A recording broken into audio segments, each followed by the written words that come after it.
Everyone. ये जो हम पूरी सीरीज़ कर रहे हैं इसमें हम रोज़ एवरी डे अलग अलग कारण बता रहे हैं कि आपको क्यों योग करना चाहिए। अब मैं तो स्वस्थ हूँ, बड़ी भगवान की कृपा है, रोज़ प्रैक्टिस करती हूँ। फिर मैं ये आपको बताने की बिना किसी चीज़ के ये कि मैं कोई एक्सरसाइजेस करा रही हूँ आपको, मैं सिर्फ आपको ये मोटिवेट कर रही हूँ कि आपको योग रोज़ करना चाहिए। क्योंकि एक बार आपका माइंडसेट ये बन गया कि मुझे ये करना है अपने लिए, तो फिर आपके लिए बहुत सारे रास्ते निकल आएंगे। क्योंकि तरीके तो बहुत सारे हैं, लेकिन प्रॉब्लम ये है कि हम करते ही नहीं हैं उनको, टाइम का बहाना बना के, अपने बिजी शेड्यूल का बहाना बना के, और हम ये सब करते रहते हैं कि हमें नहीं करना है। तो अभी ये है कि अगर जब हम योग का पहला मतलब क्या है, योग का पहला मतलब है कि योग मतलब जोड़ना। तो जोड़ना मतलब सिर्फ यही नहीं है कि मुझे अपने शरीर से स्वास्थ्य से जोड़ना है। जोड़ना ऐसे है कि मेरे आसपास भी जितने लोग हैं, जहाँ तक मेरी पहुँच है, वो लोग भी स्वस्थ रहें।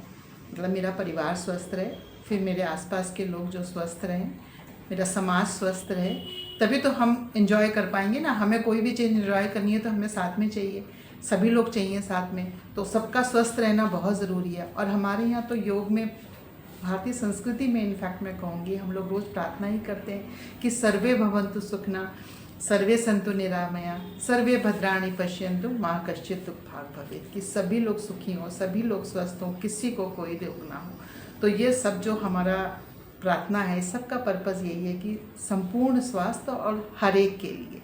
तो जब हम किसी व्यक्ति को योग के लिए प्रेरित करते हैं, किसी बुजुर्ग व्यक्ति को कहते हैं चलो मैं आपका हाथ पकड़ती हूँ, चलो आप वॉक के लिए चलिए। किसी महिला को कहते हैं जिसको कमर में दर्द है, पैरों में दर्द है, या किसी का बीपी हाई है या हार्ट का प्रॉब्लम है, उसको हम बोलते हैं, प्रेरणा देते हैं हम उसको कि तुम थोड़ा समय निकालो अपने लिए, योग के करो। जिम्मेदारियाँ सबके अपनाते हैं और वो जीवन के साथ चलती रहती हैं, लेकिन कुछ समय तुम अपने लिए निकालो। बच्चों को कहते हैं कि थोड़े दिन मोबाइल से नज़र उठाओ, थोड़ा खेलो, थोड़ा कूदो।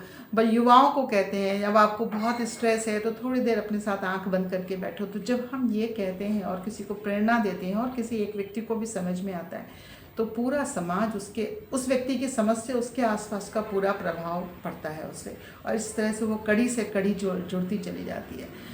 आपने सेवा शब्द सुना है ना, तो सेवा केवल इतनी ही नहीं है कि हम किसी को बहुत धन दे रहे हैं या कुछ दे रहे हैं। सेवा ये भी बहुत है कि हम किसी को सशक्त कर रहे हैं, हम किसी को समय दे रहे हैं, अपना उसको सिखा रहे हैं, ज्ञान दे रहे हैं, प्रेरणा दे रहे हैं कि तुम ये करो। तो सेवा जो है एक बहुत बड़ा विस्तृत सब्जेक्ट है। आप उसको हर तरह से समाज में कंट्रीब्यूट करिए, क्योंकि जब व्यक्ति स्वस्थ होता है तो परिवार स्वस्थ होता है, परिवार स्वस्थ होता है तो समाज स्वस्थ होता है। तो योग में जीवन, आत्मनिर्भर जीवन से भारत बनता है। तो आज के लिए आप ये अपने जीवन में संकल्प करिए कि मैं भी निरोग रहूँगा और किसी और को निरोग बनने की प्रेरणा ज़रूर दूंगा। रोज़ कोशिश करिए, रोज़ आप किसी न किसी से शेयर करेंगे कि आज मैंने योगा किया, उससे मुझे ये धीरे धीरे लाभ हो रहा है, तो दूसरा सुन के मोटिवेट होगा। रोज़ आप लोग मोबाइल पे इतना टाइम लगाते हो, जिससे भी बातें कर रहे हो उसको रोज़ शेयर करिए कि मुझे योग करने से कितना लाभ हो रहा है।